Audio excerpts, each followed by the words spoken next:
Le Dieu qui nous aime sans condition. C'est lui qui nous aime sans condition. C'est lui qui n'a jamais cessé d'être là pour nous. C'est lui qui n'a jamais cessé là d'être là pour nous. C'est lui qui n'a jamais cessé d'être là pour nous.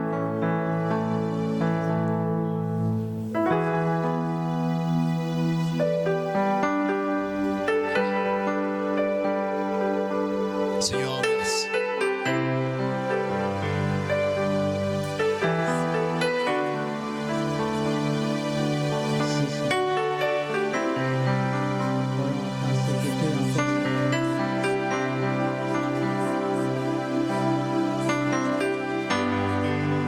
Seigneur, qui est comparable à toi. Seigneur, qui est comparable à toi. Viens encore nous apprendre à t'aimer ce matin. Viens, c'est toi Jésus que nous désirons aussi. La parole dit, la Bible dit que tu es saint.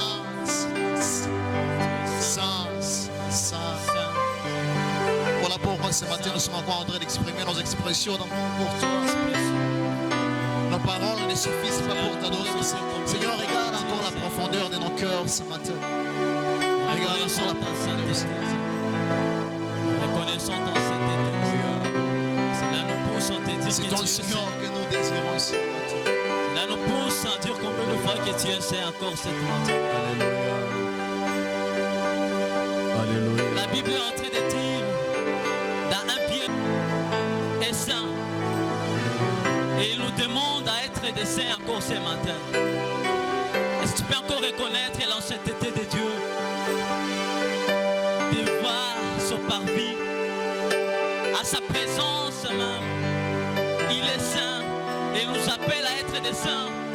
Pendant tout, j'ai vu les rois et les seigneurs de seigneurs assis sur son trône, étant saints. Et ces matins, nous sommes en train de croire à la sainteté de Dieu encore ce matin. Nous sommes en train de croire à ton sainteté et chanter que tu es saint. You are holy. Nous croyons à ta sainteté, Seigneur. Nous croyons à ta sainteté. Oui, Seigneur. Nous chantons que tu es saint ce matin. Worthy is the Lamb. Worthy is the Lamb. Worthy is the Lamb. Worthy is the Lamb. You are holy. You are Holy, holy. holy, Are you Lord God? are you Lord God Almighty. Almighty? Worthy is the Lamb. Worthy is the Lamb. Worthy is the Lamb. Worthy is the You Lamb. are holy.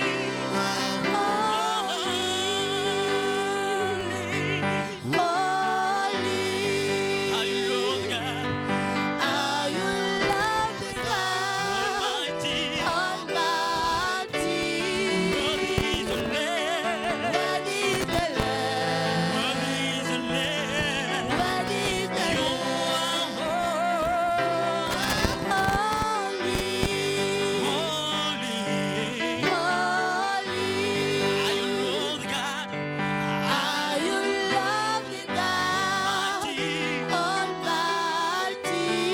Worthy is the Lamb. Worthy is the Lamb. Worthy is the Lamb. Worthy is the You Lamb. are holy. Holy, Holy.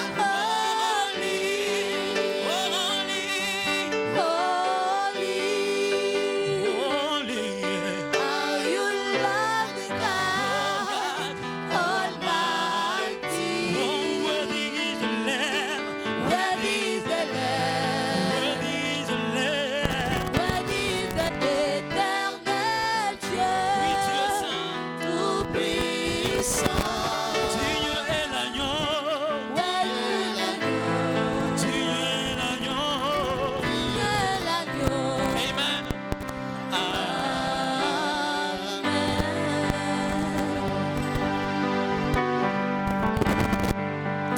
À jamais il sera. Est-ce qu'on peut chanter avec l'assemblée?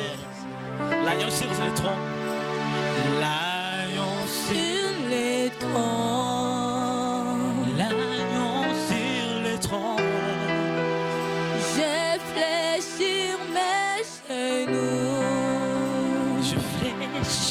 genoux. Pour l'adorer lui seul. À jamais il sera. À jamais il sera. Jamais il sera. L'agneau sur le trône. L'agneau sur le trône. Je flèche sur mes genoux. Je flèche. On peut chanter Hosanna, Hosanna, Hosanna. Hosanna, Hosanna, Hosanna, Hosanna. Hosanna dans les lieux très On peut hauts. encore dire Hosanna, Hosanna, Hosanna, Hosanna. Hosanna, Oui, Hosanna dans les liens très hauts. Hosanna dans les lieux très hauts. Seigneur, C'est tout cœur est loué. oui, Seigneur. Sois Hosanna. exalté encore ce matin. Sois exalté, Seigneur, Sois exalté, Seigneur. mon Dieu. Hosanna. Hosanna dans les lieux très hauts. Oh, Seigneur. Nous te rendons honneur et gloire, notre Dieu. Tu es le Dieu tout-puissant au milieu de nous. Nous t'avons rendu honneur et gloire parce que tu en es digne, ô notre Père. Merci, Seigneur, pour ces rassemblements. Merci pour la présence de mon frère et de ma soeur, Seigneur. Car tous sont venus à toi, ô Dieu, ils n'ont pas un homme. Seigneur, nous bénissons ta parole que nous allons proclamer, Seigneur, notre Dieu, ce matin. Fais-nous grâce, Seigneur, pour que nous puissions parler réellement de ta part. Que tes pensées soient communiquées à ton peuple, Seigneur. Que ta parole, la vraie, qui touche, qui délivre et qui libère, soit annoncée à ton peuple pour son salut, pour sa délivrance. Mais aussi, Seigneur, notre Dieu, pour l'édification de ton peuple. Bénis ta présence au milieu de nous, Seigneur. Saint-Esprit, merci pour ta présence. Car c'est toi le meilleur enseignant. Nous comptons beaucoup sur toi pour nous inspirer afin que nous puissions parler de la part de notre Seigneur. À toi seul, ô Éternel, notre Dieu, soit honneur, puissance et gloire pour les siècles des siècles. Amen. Veuillez vous rasseoir, mes frères, mes sœurs, et nous vous souhaitons la bienvenue à notre culte francophone de Polyglossa, MGL. Nous allons immédiatement, parce que nous n'avons pas assez de temps, nous allons ouvrir nos Bibles et nous allons lire 3 portions dans les Saintes Écritures. La première écriture, vous la connaissez déjà, c'est le psaume 96, le 7e verset. C'est le verset que le pasteur titulaire de cette église était en train de développer pendant 2 dimanches. Et aujourd'hui, nous allons poursuivre. Que le nom du Seigneur soit glorifié. La parole de Dieu déclare, famille de peuple, rendez gloire et honneur à l'Éternel. Et la deuxième lecture, c'est dans Deutéronome chapitre 6. Deutéronome chapitre 6. Nous allons lire 3 versets, 4 versets. À partir du 4e verset, il est écrit: écoute Israël, l'Éternel notre Dieu est le seul Éternel. Tu aimeras l'Éternel ton Dieu de tout ton cœur, de toute ton âme et de toute ta force. Et ces commandements que je te donne aujourd'hui seront dans ton cœur. Tu les inculqueras à tes enfants et tu en parleras quand tu seras dans ta maison, quand tu iras en voyage, quand tu te coucheras et quand tu te lèveras. Tournons la page vers la droite, au 20e verset, toujours de Deutéronome 6. Il est écrit ce qui suit, Deutéronome 6, à partir du 20e verset. Lorsque ton fils te demandera un jour, que signifient ces préceptes, ces lois et ces ordonnances que l'Éternel, notre Dieu, vous a prescrits, tu diras à ton fils, nous étions esclaves de Pharaon en Égypte, et l'Éternel nous a fait sortir de l'Égypte par sa main puissante. L'Éternel a opéré sous nos yeux les miracles et les prodiges, grands et désastreux, contre l'Égypte, contre Pharaon et contre toute sa maison. Et il nous a fait sortir de là pour nous amener dans le pays qu'il avait juré à nos pères de nous donner. L'Éternel nous a commandé de mettre à pratique toutes ces lois et de craindre l'Éternel, notre Dieu, afin que nous fissions ou nous soyons toujours heureux et qu'il nous conserve la vie comme il le fait aujourd'hui. Nous aurons la justice à partage si nous mettons soigneusement à pratique tous ces commandements devant l'Éternel, notre Dieu, comme il nous l'a ordonné. Et bien aimés, nous sommes en train justement de parler de la famille. Et nous sommes en train justement d'insister sur la responsabilité des parents envers leurs enfants. Et le pasteur, comme je l'ai dit tantôt, était en train de parler de l'éducation que nous devons prodiguer à nos enfants. Et c'est très important pour la croissance, pour l'avenir de nos enfants. J'ai aimé lorsque le pasteur était en train de dire que même à table, il faut apprendre aux enfants comment ils doivent se tenir à table. J'ai aimé lorsqu'il dit, nous devons avoir un langage qui édifie, qui construit. Aujourd'hui, nous allons demeurer toujours dans ces registres de la famille. Rendez à l'Éternel, famille de peuple, gloire et honneur. Et nous allons voir, mes frères, mes sœurs, qui peut rendre gloire à l'Éternel. Comment rendre à l'Éternel honneur et gloire? Et la deuxième portion des Écritures que nous avons lue, il s'agit de Moïse. Ils ne sont pas encore entrés dans la terre promise. Moïse rappelle au peuple d'Israël les ordonnances, les lois de l'Éternel, les commandements de l'Éternel. En leur disant, écoute Israël. Et c'est par là que nous avons commencé, au verset 4, Deutéronome 6. Écoute Israël, l'Éternel, notre Dieu, est le seul éternel. C'est très important. Moïse, qui est le chef de l'équipe, il a à charge l'éducation du peuple de Dieu. Il doit conduire le peuple de Dieu dans les voies du Seigneur. Du reste, il leur rappelle les commandements donnés à ce peuple dans le désert. Il dit, écoute. Et nous, parents, mes bien-aimés, nous devons appeler nos enfants, nos membres de famille, et leur communiquer ces sages conseils. Écoute, Israël.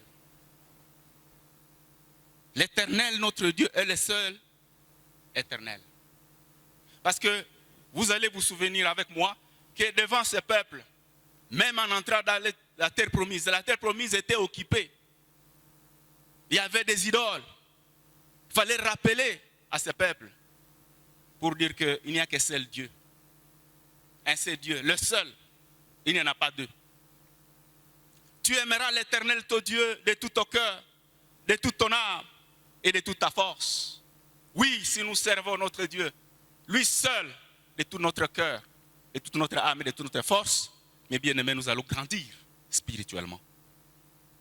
Parce qu'on ne peut pas servir deux maîtres à la fois. Si vous clochez d'un côté et de l'autre, vous chevauchez entre deux dieux, là vous ne servez pas Dieu, vous ne l'aimez pas de tout votre cœur, parce que votre cœur est partagé.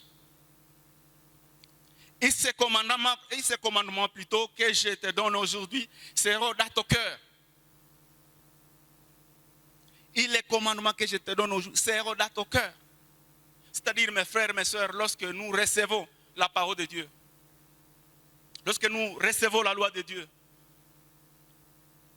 nous devons la recevoir, nous devons recevoir cette parole dans nos cœurs. Pour que nous puissions repenser de temps en temps cette parole dans notre esprit. Et lorsque nous allons communiquer cette parole, ces sages conseils qui viennent de notre cœur, franchement, ces conseils vont d'abord nous transformer et vont transformer ceux à qui nous allons les transmettre. Dites Amen. Tu garderas ces commandements dans ton cœur. Tu les inculqueras à tes enfants et tu en parleras quand tu seras dans ta maison, quand tu iras en voyage, quand tu te coucheras et quand tu te lèveras. Tu les liras comme un signe sur tes mains et ils seront comme des frontons entre tes yeux. Nous sommes appelés, nous parents, à communiquer la foi à nos enfants. Et c'est le thème d'ailleurs de ce message. Transmettre la foi aux enfants, c'est le meilleur héritage qui existe. Transmettre la foi aux enfants, c'est le meilleur héritage qui existe. Écoute, peuple de Dieu, rendez à l'Éternel honneur et gloire.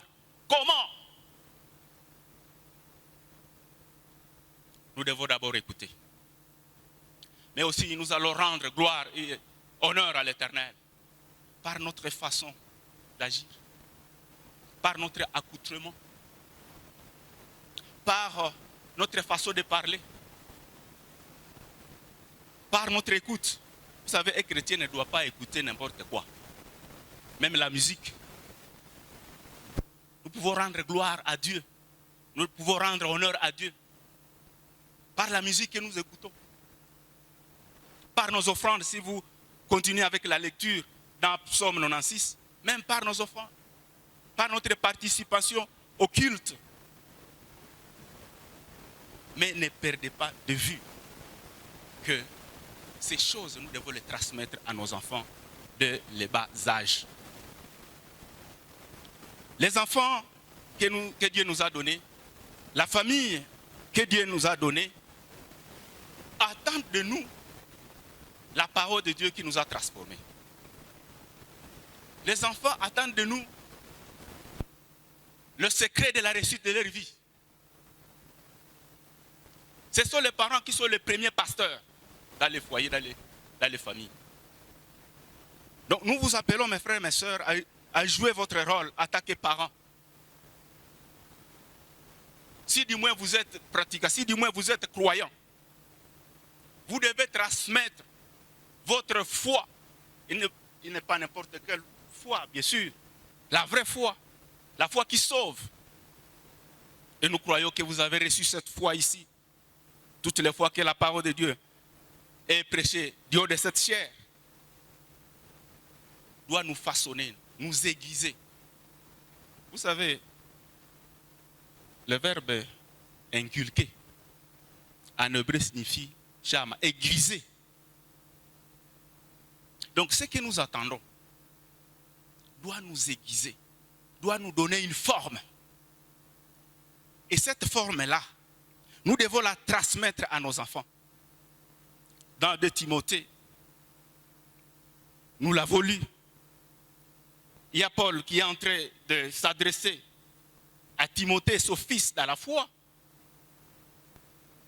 pour lui rappeler encore ces choses. Vous savez, Timothée a eu la grâce d'avoir des aïeux qui connaissent Dieu. Et c'est ce que nous avons lu. Il y a par exemple Loïs et Eunice, qui étaient des femmes juives, mais qui avaient cru. Et l'apôtre Paul est en train justement de leur rappeler, à Timothée de demeurer dans cette foi-là. Si Timothée a eu des parents qui connaissent Dieu et qui soient la référence, mes amis, nous aussi, nous pouvons jouer le même rôle. Nous pouvons jouer le même rôle parce que ce que Dieu a fait dans la vie de Timothée, ce que Dieu a fait avec les jeunes gens de l'époque, ce que Dieu a fait avec les parents de l'époque, il peut le faire avec nous. il est le même. Et nous soulignons une chose, que la famille, ce n'est pas seulement les enfants que nous avons mis au monde. Mais la famille aussi est composée justement de ces enfants, mais aussi de toutes les personnes qui habitent sous notre toit. Servantes, bonnes et domestiques, et cousins. Dès lors qu'ils sont dans nos maisons, ils sont sous notre responsabilité et sous notre autorité spirituelle. Alléluia. Bon, ça fait quand même mal que je vienne ici et que ma servante ou ma bonne aille prier ailleurs. Ce n'est pas quel Dieu elle va prier là-bas. C'est dans la mesure où, mes amis, nous allons jouer notre rôle vis-à-vis de nos membres de famille, de notre maisonnée, que ce genre de personnes peut aussi dire non, non, je vais chaque fois prier là où papa prie. Parce que ces personnes ont vu la lumière de Christ, ont vu le salut de Christ à vous.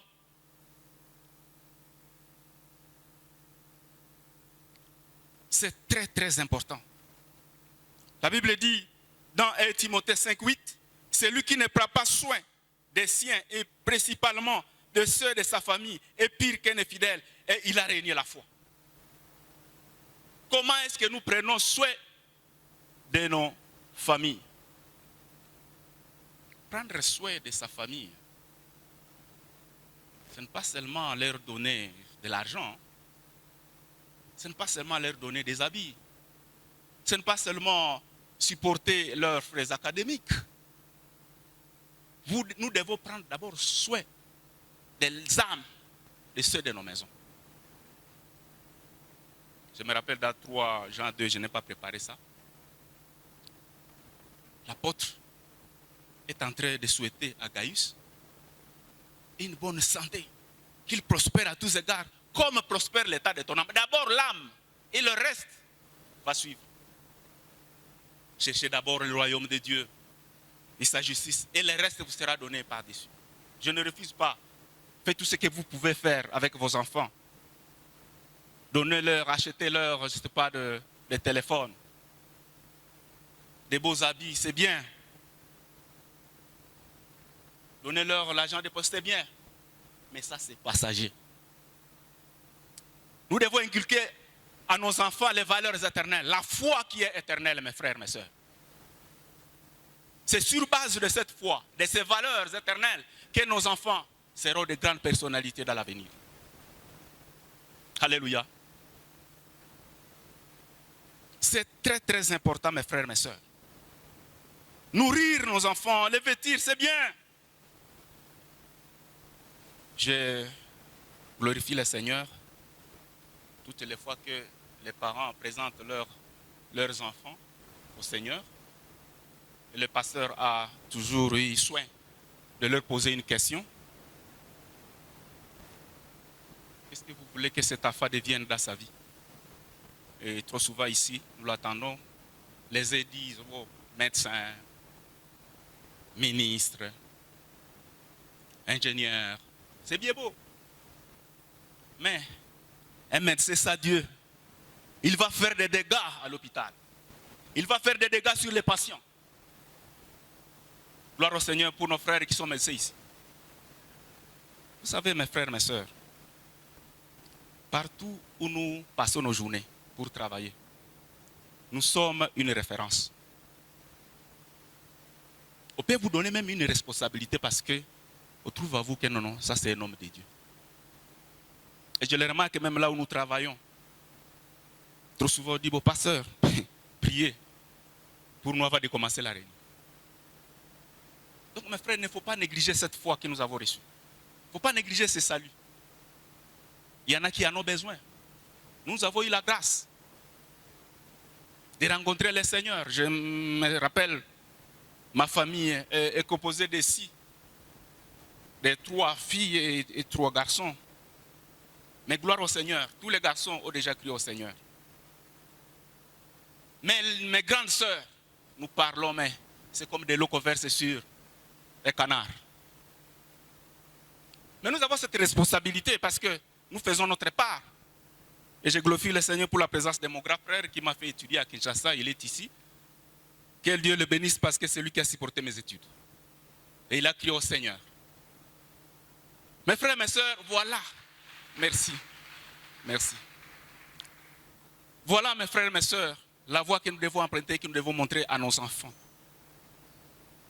Parce que nos enfants, c'est une richesse, c'est un héritage que le Seigneur nous a donné. Et ma prière, mes frères, mes sœurs, est que le jour où le Seigneur reviendra chercher son église, que nous puissions partir tous dans la famille. Vous croyez à l'enlèvement? Vous y croyez, j'espère.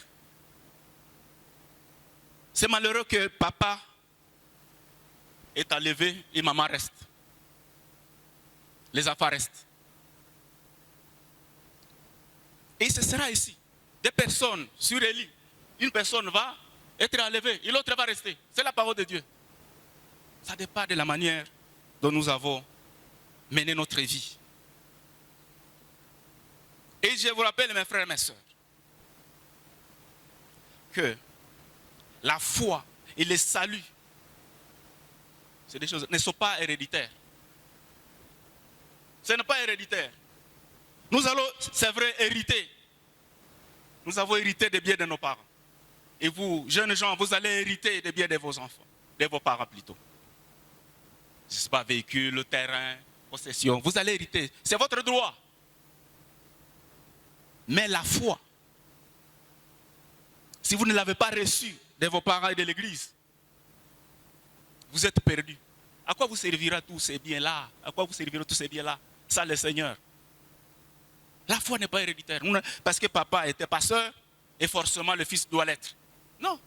C'est une grâce que notre bien-aimé David est prédicateur, il sert le Seigneur. Son père est là. Mais c'est une grâce. C'est vraiment une grâce. Et courage, frère. Donc, on a eu à inculquer à ses bien-aimés les valeurs éternelles, la foi. Et il a obéi. Et c'est une grâce parce que ils sont peut-être trois, mais est-ce que tous ont reçu la même grâce de recevoir cette parole? La réceptivité, c'est une grâce que Dieu nous donne. Nous devons prier pour nos enfants, pour que le Seigneur puisse leur donner ce cœur réceptif lorsque la parole est annoncée. Qu'ils puissent croire et s'accrocher à cette parole. Cette parole qui nous a transformés. Cette parole qui a fait de nous ce que nous sommes aujourd'hui. Transmettre la foi aux enfants, c'est le meilleur héritage que nous puissions léguer à nos enfants. On n'est pas croyant, mais on le devient. La foi doit être enseignée et communiquée aux enfants. Et cette responsabilité incombe premièrement aux parents qui ont évidemment cru au Seigneur. Parce qu'on ne donne que ce qu'on a. Vous ne pouvez pas donner à vos enfants ce que vous n'avez pas.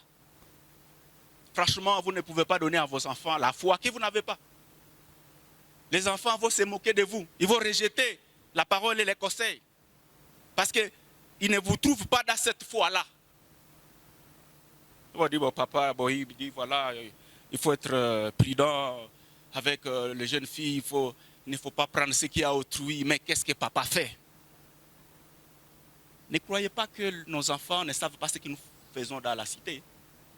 Ils apprennent, ils ont des amis. Parfois, leurs amis peuvent dire, oh, votre papa.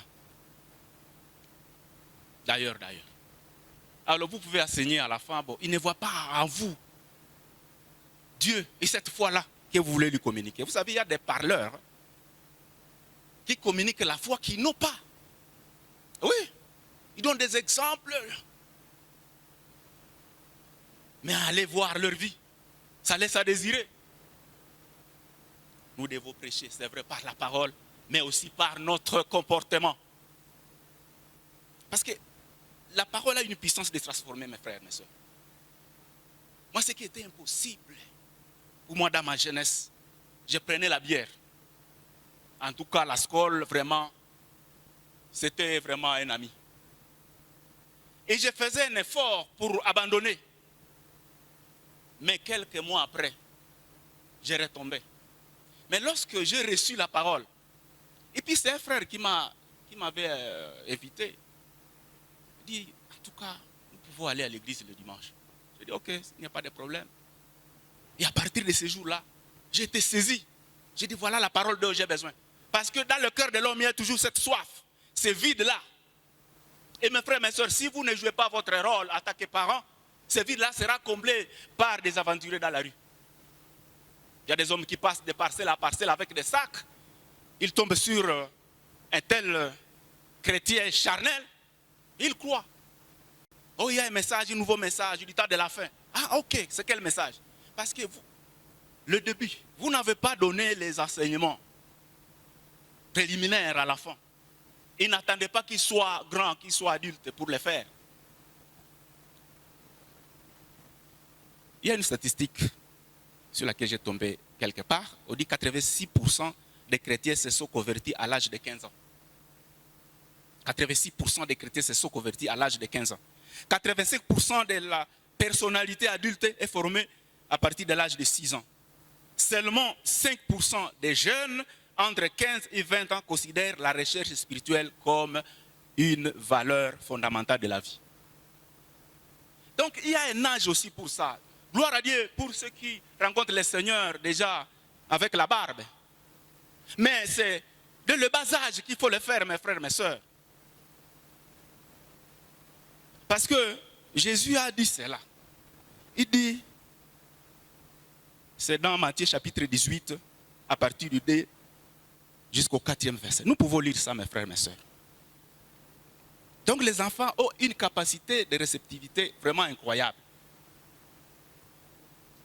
Matthieu 18,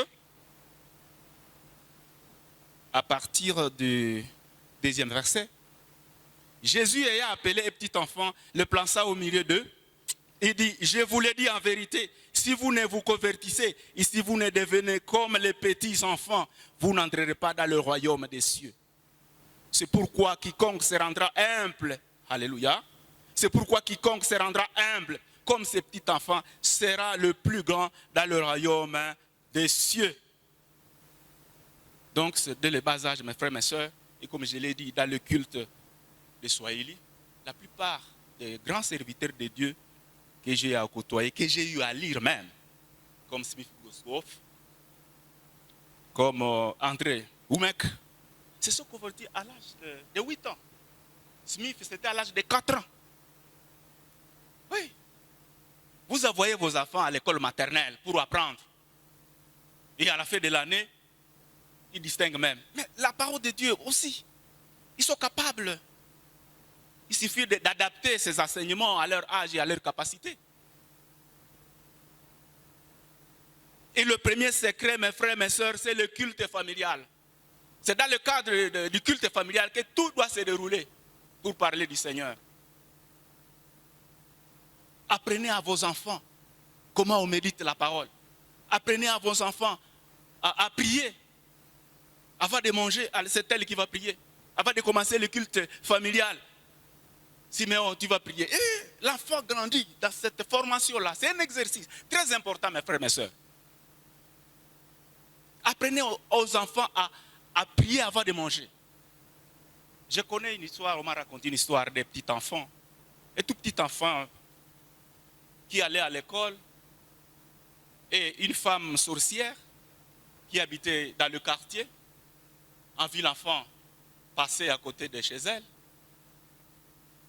Elle a suivi l'enfant. Il lui a remis une banane. Mais une banane empoisonnée. Une banane envoûtée. Parce que les parents de l'enfant avaient appris à l'enfant à prier avant de manger. L'enfant a d'abord prié. Et la sorcière a vu des choses tomber de cette banane-là. Il dit, ah, ça s'est fait. Il se passe des choses dans le monde. Les temps sont très mauvais. Même pour réussir dans son affaire, on cherche toujours à s'équiper. Alors, si vous n'avez pas Dieu, si vous n'avez pas la vraie foi, vous allez vous laisser avouter, mes frères et mes sœurs. Et nos enfants, lorsqu'il y a danger, ils doivent apprendre à prier, Seigneur Jésus, sauve-nous. Cela suffit pour que Dieu intervienne. Dieu n'a pas besoin de longues prières. Lorsqu'il s'agit des secours, une parole suffit. Même lorsque nous faisons des songes, il arrive que nous soyons attaqués et que, au nom de Jésus, dans l'inconscience, mais vous voyez que les attaques disparaissent. Nous avons un Dieu puissant. Et nous devons apprendre à nos enfants que Dieu est bon. Nous avons, c'est vrai, des biens. Et vous pouvez dire, mes enfants, tout ça, c'est Dieu. C'est Dieu qui nous a donné tout cela. Les enfants comprennent que, ah, mon bien, oui, bien. Mais lorsque vous vous pavanez que c'est de votre force parce que vous avez un beau boulot, les jours où Dieu va vous ravir ce travail, là, vous allez peiner. Vous allez trimer, vous n'avez jamais senti la douleur qu'il y a dans le chômage. Hein? Témoignez aux enfants que non, c'est Dieu qui nous a donné ce travail. C'est Dieu qui nous a donné ces véhicules. Et les enfants comprennent, même si ça tarde, insistez. Les jours où le Seigneur les visitera, vous allez voir les fruits. Ne vous fatiguez pas pour dire, voilà, je t'ai parlé à ces enfants, mais celui-là, non. S'il y a déjà un d'eux qui croit, à l'autre là, les jours où le Seigneur le visitera, il va saisir son cœur. Donc, mes bien-aimés, les choses que nous sommes en train de vous dire ici, ce sont les choses que nous devons vivre. Et nous devons les faire tous les jours. Sinon, quelqu'un d'autre le fera à notre place et ce sera vraiment malheureux. Les enfants que nous avons engendrés doivent suivre nos traces. Et lorsqu'ils sont grands, sans avoir reçu l'enseignement des bases spirituelles, une certaine philosophie se développe dans leur cœur. Non seulement nous allons parler à nos enfants en ce qui concerne la bonté de Dieu, mais que les enfants aussi arrivent à donner leur cœur à Jésus. Nous n'allons pas former des religieux, mais formons des chrétiens sauvés. Que notre salut, c'est Jésus qui nous l'a donné. Nous devons prêcher à nos enfants le Christ ressuscité. Parce que c'est lui la force, c'est lui le centre de notre foi. Et montrer à nos enfants ce que Jésus aime. Nous devons, en plus, témoigner les hauts faits à tous ceux qui nous entourent, comme je l'ai dit tantôt. Et ce sont vraiment des matériaux pour arriver à convaincre ceux que Dieu nous a envoyés. Notre comportement et la parole de Dieu doivent marcher ensemble. Comme dans 1 Pierre 3, 1, on dit qu'une femme, si elle n'arrive pas à gagner son mari en Christ par la parole, elle peut le gagner par les comportements. Donc les deux doivent aller ensemble. Non seulement le culte familial est comme une première église, mais aussi apprendre à nos enfants à aller à l'église.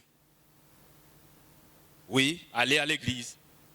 Parce qu'il ne faut pas se contenter des cassettes, des films et du culte familial. Bon voilà, c'est fini. Non. Maintenant, nous devons moins de kanisani watoto, moins de kumabudu Mungu. C'est très important aussi d'apprendre à nos enfants d'être fidèles à nos services ecclésiastiques. C'est très important. Parce que nous formons des futurs serviteurs de Dieu. Comme il est écrit dans Hébreux 10, 25, la parole de Dieu nous exhorte à ne pas abandonner nos assemblées. C'est très important. Il y a des bénédictions qui sont vraiment spéciales pour ceux qui se rassemblent, comme nous nous rassemblons ici. Ce matin, je voudrais m'adresser aussi aux jeunes. Nous pouvons lire dans Ephésiens chapitre 6. À partir du premier verset, la Bible dit « Enfants, obéissez à vos parents selon le Seigneur, car cela est juste. Honore ton père et ta mère. » C'est le premier commandement avec une promesse, afin que tu sois heureux et que tu vives longtemps sur la terre. Et vous, pères, n'irritez pas vos enfants, mais élevez-les en les corrigeant et en les instruisant selon le Seigneur. Instruisez-les selon le Seigneur. Mes bien-aimés, jeunes gens, lorsque on vous enseigne la parole de Dieu. On vous instruit selon les voies du Seigneur. Qu'est-ce que vous faites de ces conseils-là? Est-ce que vous foulez aux pieds ces conseils-là? À cause de votre comportement coupable, vous pouvez anticiper la mort de vos parents. Parce que les parents veulent vous voir dans la droiture, dans la sainteté de vie. Oui, les parents peuvent mourir tôt à cause de vous. Parce que vous n'avez pas obéi aux parents. Dites Amen. Vous savez, mes frères et mes sœurs, il y a un papa qui est mort. Alors, il est mort à l'âge avancé. Heureusement que ses enfants marchaient vraiment dans la crainte du Seigneur. Alors, la maman, la vieille, a posé la question au vieux mourant. Quelle parole vous laissez aux enfants? Le vieux a dit, mes enfants sont sages. Mes enfants sont sages. Je n'ai rien. C'est sûr et certain qu'Ambal qui se me conduit. Mais il a dit, non, non, je m'en vais en paix. Mes enfants sont sages. Laissez vos parents s'en aller en paix. N'anticipez pas leur mort par votre comportement coupable. Alléluia. Proverbe 6, 20. Toujours à nos chers célibataires. Et lorsque vous choisissez une femme qui peut être une bonne éducatrice pour vos futurs enfants. Ne regardez pas seulement la beauté, elle brille. Parce que cette femme va éduquer mes enfants dans la voie du Seigneur. C'est très important. Parfois, je félicite certains frères qu'il faut vraiment des choix simples. Mais tu vois la femme assise dans la parole. Proverbe 6, 20, qu'est-ce qu'il est écrit? Écoutez l'enseignement des mamans et les conseils des papas. Donc, papa et maman contribuent à l'édification de l'enfant. Ce n'est pas le rôle de papa seulement, maman. Bon, évidemment, il y a des couples qui traversent un calvaire, hein, où maman n'a pas encore plus seulement le papa qui se bat dans la foi. Où maman se bat dans la foi, mais papa est encore dans le monde. Vous devez prier pour que papa se convertisse. Parce que l'enfant peut suivre les traces de son père idolâtre. Parce que lorsque papa s'impose, non, je ne veux pas que mes enfants te suivent là-bas, c'est fini.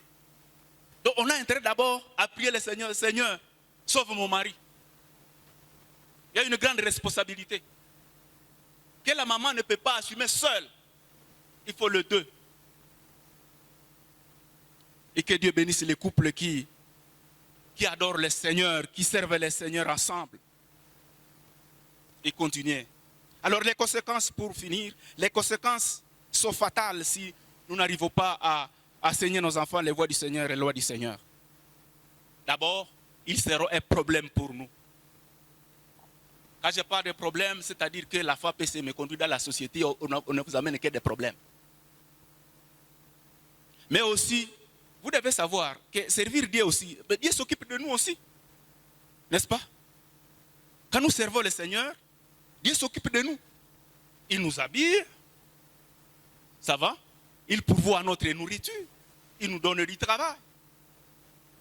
Et lorsque les enfants suivent le Seigneur va s'occuper de ses enfants, même à ce qui concerne le travail, même à ce qui concerne leur choix, à ce qui concerne leur quotidien. David a dit ceci. J'étais jeune, j'ai grandi, je n'ai pas vu le juste abandonné, ni sa postérité mendier à son pain. C'est seulement nous aujourd'hui que nous voyons les justes abandonnés et la postérité du juste mendier le pain. Alors nous devons nous remettre à question. Mais vous devez croire, mes frères et mes sœurs, que Dieu s'occupe de nous lorsque nous sommes dans la foi. C'est vrai, on peut traverser un moment difficile et recourir à l'aide de l'autre, mais que ce ne soit pas éternel. Que ce ne soit pas éternel. Deuxièmement, une famille qui ne prie pas est vulnérable aux attaques de l'ennemi. Une famille qui ne prie pas est vraiment vulnérable aux attaques de l'ennemi. J'ai donné l'exemple de ce petit enfant qu'on allait empoisonner. Mais le Seigneur a fait un miracle. Donc, Cette foi nous protège, mes frères et mes sœurs. Si nous n'étions pas dans cette foi, nous ferions des dégâts. Imaginez ce que vous seriez, sacriste. Vraiment, avec les tentations, mes frères et mes sœurs, moi je glorifie le Seigneur. Les tentations sont nombreuses. Mais pour surmonter tous ces défis, ces tentations, mes frères et mes sœurs, il faut être dans le Seigneur. Et la foi nous protège parce que nos regards sont fixés sur Jésus. Nos regards sont fixés sur les choses d'en haut. Parce qu'il suffit de les rater, c'est fini. Les parents, vous pouvez, c'est vrai, protéger vos enfants, barricader l'enclos, la clôture, mais la protection spirituelle aussi est très importante. Vous êtes enfant de Dieu, vous êtes attaqué. Vous dérangez Satan, vous dérangez son camp. Et lorsque le malin échoue, il attaque l'enfant. Croyez-moi. Il attaque les parents parce qu'il se donne au Seigneur. Et si l'ennemi n'arrive pas à attaquer ou à voir les parents, ce sont les enfants qui seront attaqués. Mes chers mes frères et mes sœurs, je voudrais clôturer par ici pour vous dire que éduquer nos enfants, leur inculquer la parole de Dieu, leur enseigner la parole de Dieu, c'est un choix. Et c'est un choix que nous pouvons faire, mes frères et mes sœurs, comme Josué a eu à le faire dans Josué 24. Il dit, moi et ma maison, nous servirons l'Éternel. Qui peut dire ce matin, moi et ma maison, nous allons servir l'Éternel? Vous allez vous mettre debout, nous allons prier ensemble. Vous n'arrivez pas même à organiser un culte familial. Vous vous reprochez de quelque chose. Parce que vous n'arrivez pas justement à dire à votre femme, prions ensemble. Frères et sœurs, si vous n'arrivez pas vraiment à éduquer vos enfants dans les voies du Seigneur, vous allez vous lever, nous allons prier avec vous. Ou si vous vous reprochez quelque chose, y a-t-il quelqu'un qui n'a pas le Seigneur et qui veut donner son cœur à Jésus pour que Jésus lui donne les capacités justement d'éduquer ses enfants? Vous êtes jeune, vous n'avez pas Christ. Vous avez toujours désobéi à vos parents parce que vous avez attendu. Vous avez suivi la rue. Vous allez vous mettre aussi debout. Comme tout le monde est sauvé ici, que Dieu vous bénisse.